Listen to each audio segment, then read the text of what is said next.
بۆ ساڵی 13هەم پرۆژەی دۆستانی محەممەد درودی خودای لەسەر بێت ئاهەنگی ساڵانەی خۆی با سەرپەرشتی هەردوو ناوەندی ڕانیە و ناوەندی پشدەری ڕێکخراوی قوتابیانی کوردستان لا شارۆچکەی سەنگەسەر سازدا لا ئاهەنگەکەدا مامۆستایانی ئاینی باوتار و هونەرمەندان بە سرودی ئاینی ئاهەنگەکەیان ڕازاندەوە.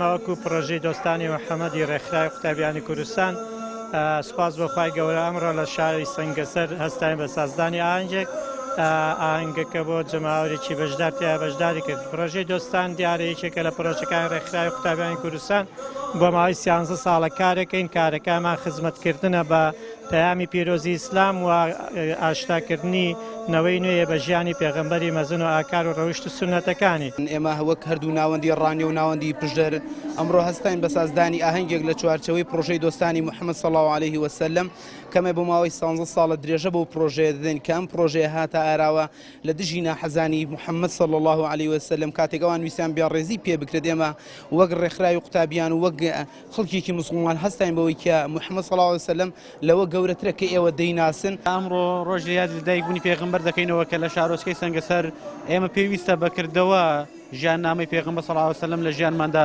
ڕەنگ بداتەوە و لە ناو بازاڕدا لە ناو عایلەماندا لە ناو مەدرسەکاندا و لە ناو زانکۆکاندا بتوانین ئێمە خۆمان بە ڕەوشت و کردەوەی پێغەمبەر صلی الله عليه وسلم ئاشنا بکەین.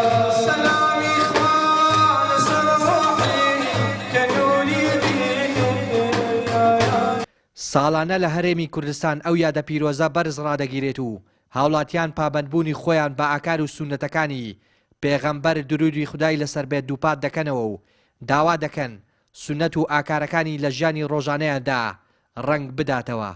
پێویستە شوێنکەوتەی پێغەمبەری خوا بن عەلەیهی سەڵات وەسەلام و پێویستە بەکردەوە بە تەسەڕوفاتی ژیان و ڕۆژەمان هەند لە قسە و کردارەکانماندا بیسەلمێنین کە شوێنکەوتەیەکی ڕازگە و بۆفای پێغەمبەری خوان عەلەیهی سەڵات وەسەلام. پێویستە خەڵکی لەو یادەدا ئەو یادە بەرز ڕابگرن یادی بکەنەوە و هەروەها پێویستە سونەت و کردارەکانی پێغەمبەر صلی الله علیه وسلم لە ژیانی ڕۆژانەیاندا ڕێک بداتەوە. سازانی ئەم جۆرە ئاهەنگانە دەبێت هۆی ئەوەی کە سونەتەکانی پێغەمبەرمان صلی الله علیه وسلم زیندوو بکەینەوە و لە ژیانی ڕۆژانەماندا ڕەنگ بداتەوە و پێم باشە کە ساڵانە یادی ئەم ئاهەنگە بکرێتەوە بۆ ئەوەی کە میلەتانی جیهان و خەڵکان بزانن کە پێغەمبەرەکەی ئێمە چۆن بووە و بتوانین پێیان بناسێنین و بتوانین پێیان بڵێن کە ئێمە پێغەمبەرێکمان هەیە پێشەوە و ڕابەرمانە. یاخود بە فعلی ئەنجامدانی سیفەتەکانی پێغەمبەر صلی الله علیه وسلم فرمودەکانی زیندووکردنەوەی فرمودەکانی کارپێکردن بە فرمودە و سونەتی پێغەمبەر صلی الله علیه وسلم ئەوە باشترین ئیشێکە کە ئێمە بیکەین بە خۆشەویستیمان. پرۆژەی دۆستانی محەممەد درودی خودای لەسەر بێ پرۆژەیەکی ڕێکخراوی قوتابیانی کوردستانە و هەموو ساڵێ لە یادی لەدایکبوونی پێغەمبەری ئیسلام درودی خودای لەسەر بێت پرۆژە و چەلاکی لە شار و شارۆچکەکانی کوردستان ئەنجام دەدەن. هاوڵاتیانیش با گەرم و گوڕیەوە بەشداری ئەو چالاکیانە دەکەن و با کارێکی باشی دەزانن.